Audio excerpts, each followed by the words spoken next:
Okay, this video is going to be about setting up your dimension styles on a template so that you can easily adjust them based on the scale of your drawing. Okay, and there's more to this than what you think. So I'm going to be going over this so that you can get it set up. So what I have here is I am looking at starting a brand new drawing. Okay, so when we go into AutoCAD, we would do, a file, new, and then you have a choice of your template. Now, you may have a template already set up, which is okay, all right, but I'm going to start fresh so that we can make sure that we have all the correct settings where they need to be, especially paying attention to those dimension styles.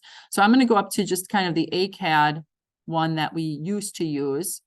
And this just, sets everything up here in my environment in a way that is just, a default. Okay. So we'll notice if you have your toolbar for your dimensions out, there are no dimension styles set up yet. Okay. None at all. Now, as part of your template, you can also set up the environment in the background here. Okay, so this is where you want to revisit. Do you want your grid on? Do you want your snap on? Do you want dynamic input, or do you want polar tracking and all those things? Okay, I also like my line width on. So if you need to, you want to set that customization there. It's also where we are going to be adding all of our layers. Now, the only layer I'm going to add right now, just because to save time, and this would have been in an earlier video, you would be adding each one of the layers according to, gosh, I want to say it was module 3 or 4. So you'll have to go back and look, but I'm going to add one layer, which is going to be the dimension layer. And we're going to change that color to pink or magenta. And we are going to change the default is going to be continuous and default for that. So I just want to focus there because this is going to be making sure that we have our style set up correctly so that we can see it happen. So I am going to change my layer to dimension so that when I do my styles, I can see everything kind of updating in the background. So you'll notice here that when I have my toolbar out, it just has the standard, and these are the only two. So I'm going to stick on my standard. I'm going to go to my dimension style manager on the end. Now, the other way we can get at this is to go into annotate. The little arrow down next to the dimension here gets us to the very same place. Now, I'm going to make a new style. Okay, so you have to make a new style based on the standard. So keep the standard highlighted, go to new. And what it's going to do here is it's going to start with the standard, but now we're going to call it something new. We're going to call it to place PL underscore, and I'm going to put inch here. Okay, that way I know that it's inch increments and it's a 2-place decimal. Okay, now the standard, the default that AutoCAD does is all these different things. We're going to start over on the left-hand side, and this probably is familiar. We're going to change anything from by block to by layer. So everything should be turning your magenta color now, and that's why I did that. Okay, and then anything that we see as a 0.38, we need to, I'm sorry, well, the 0.38 can actually remain. I'm thinking 0.18. We're going to change to 0.125, right? Because we want our final text height to be 1/8 of an inch, not 3/16. Okay, and then all my by blocks to go by layer. So we changed all these to by layer, and then we changed just this one over here to 0.125. Okay, because we want our final text to be 1/8 of an inch. Then I'm going to go to my next tab, symbols and arrows. The arrow size 0.125. We want to uncheck. I'm still seeing these sometimes. Uncheck that center mark because we're using the center mark to put in our, center lines for our circular features. This will go over the top of it, and we don't want that. So we're taking that out. And then we don't have to worry about these other things. We're going to go to the text tab. We're going to leave this as standard. Okay, we're going to leave that as standard. And then we're going to go to by layer. Text height is going to be 0.125. And then everything else is okay. Then I'm going to go to fit. We're going to leave this at 1. All right, we're going to leave this at 1 on our base. And then we can say either for these It's all good. And then I'm going to go to primary units. This is where I need to change this because I'm creating a 2-place decimal to 2 places. Okay. Because the default is going to be 4 places. Okay. 2 places. And then I'm going to go down here and where it says 0 suppression on English units, I need to suppress the leading 0. I'm seeing those show up sometimes and I'm calling you out on that. Additionally, on the angle as well. We're going to check that. Metric does not, but English does. And yeah, it's a big deal. We want to follow the standard. And then the other 2, we don't need to worry about. That's going to be okay. All right. And then we're going to, I'm just going to say set as current. Now, the other thing that I would suggest doing, well, why don't we do it? We're going to click on the 2-place decimal. We're going to do we're going to do a 3-place decimal. So all we're going to do is go up here, change this name to 3, continue. And then now I'm creating a new one based on the 2-place. So you'll notice that all of my settings are correct here. And when I get to my primary units, I'm changing this from 2 to 3, and I'm going to hit OK. And then you can set whichever one as current. Okay. Now my dimension styles are set up appropriately. Okay. And this is for my inch increments. Okay. Now I'm going to save this template. So I'm going to save as, and I'm going to go, you don't need to really navigate here because when you pick your type, we're not going to save it as a DWG. We're going to save it as a DWT, which is a template file. And then it's going to navigate and it's going to put it in your templates here. Unless you're on computers here, then what you need to do is put it on your jump drive. So navigate to your jump drive if you're working on the computers at WCTC. Otherwise, it'll go right to this template file. And now we can call it whatever we want. So I've been calling mine WCTC underscore inch, but then I'm going to put test. I'm going to put test here because there was other things that were in there. I just wanted to focus right now on the dimensions. All right. So I'm going to save that and you can give it a description if you want to and just hit OK. All right. So now I want to start a new drawing. But this time I am going to start it as a metric drawing. So we're going to go and we're going to start a new drawing. New. And I'm going to select that very same one that we just did. It was the inch test or whatever you called yours. And I'm going to say, okay. Now this is in inches right now. So the first thing I need to do is go over to my drawing utilities underneath my red A for AutoCAD. And I need to change my units. So drawing utilities units to millimeters. Okay. And then here's where you set the decimal precision. I mean, 2 or 3, especially doesn't have to go beyond 3 for millimeters because millimeters are already small. And then the precision for the angles is, I always like to have it to the 1/2 degree. It's good. And then, okay. Now, you'll notice that we have the existing inch ones in here, right? The 2-place and the 3-place, okay? So what we're going to do is we are simply going to go to our dimension styles here. We're going to grab the 2-place and we're going to say new, okay? New.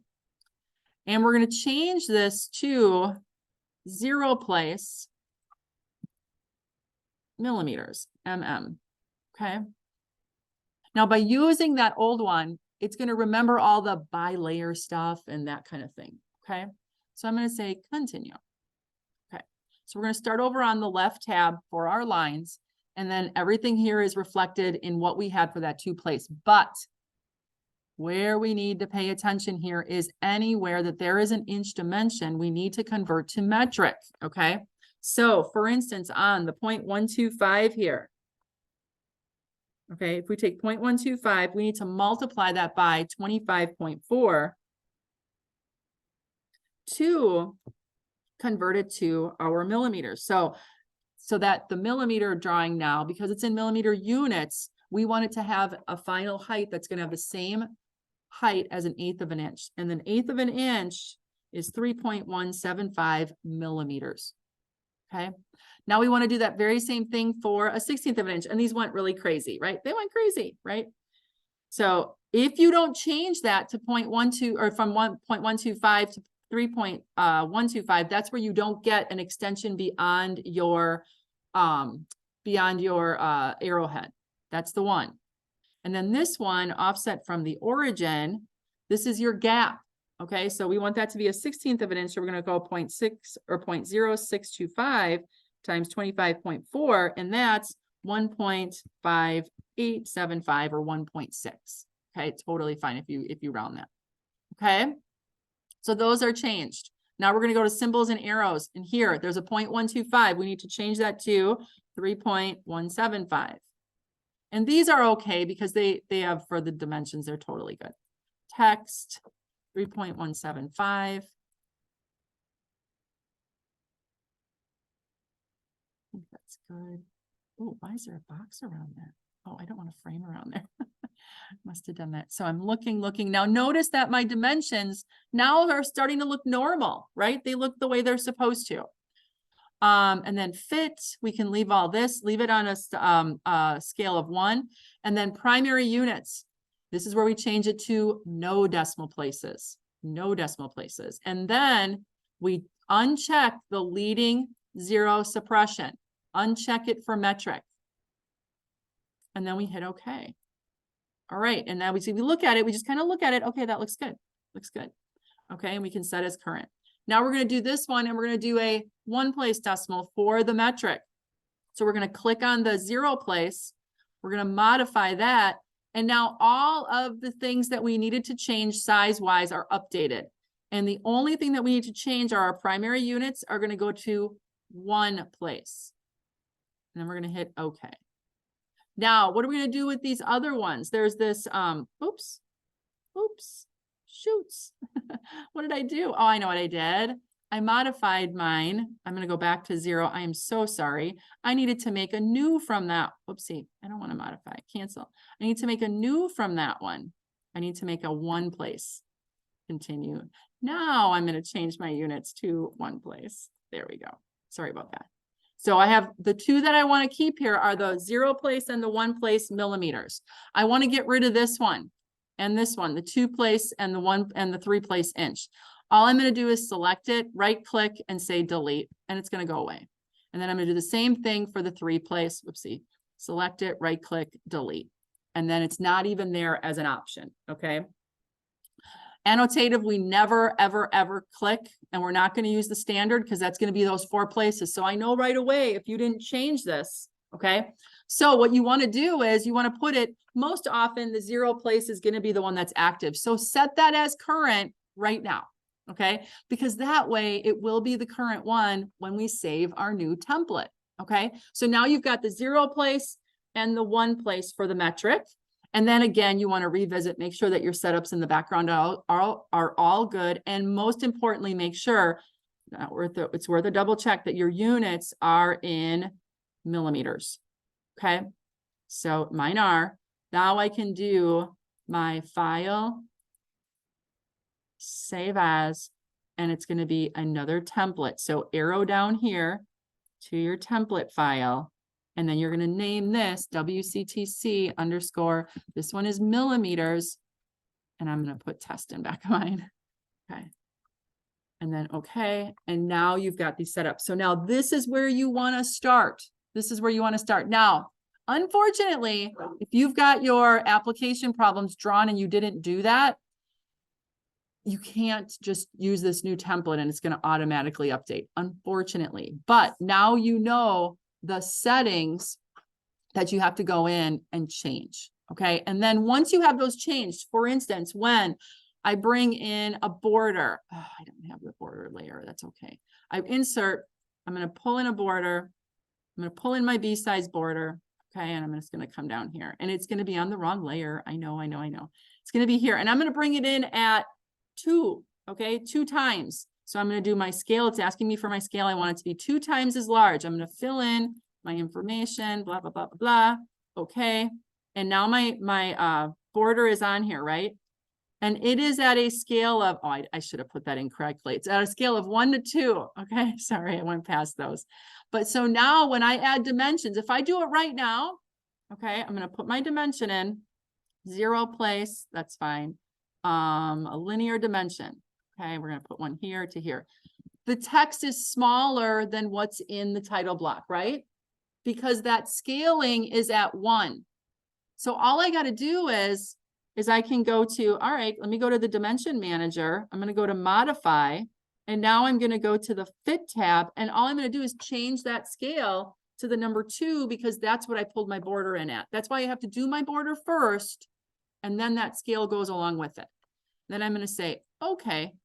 All right. Yes, these got bigger. That's okay. And I'm going to say set as current and close. And now this one updates. And now notice that the text style is the same height. I look for that immediately when I go into a drawing, and you should be looking for that same thing. You don't want teeny tiny little dimensions. You can't read them. Okay. They have to be, if you would print out, they need to be 1/8 of an inch. And when you pull your border in, those are 1/8 of an inch. So that's where you always compare back to the border to make sure that all of that text size is going to be the same. Okay. So any questions on that? All right. Hopefully that was helpful.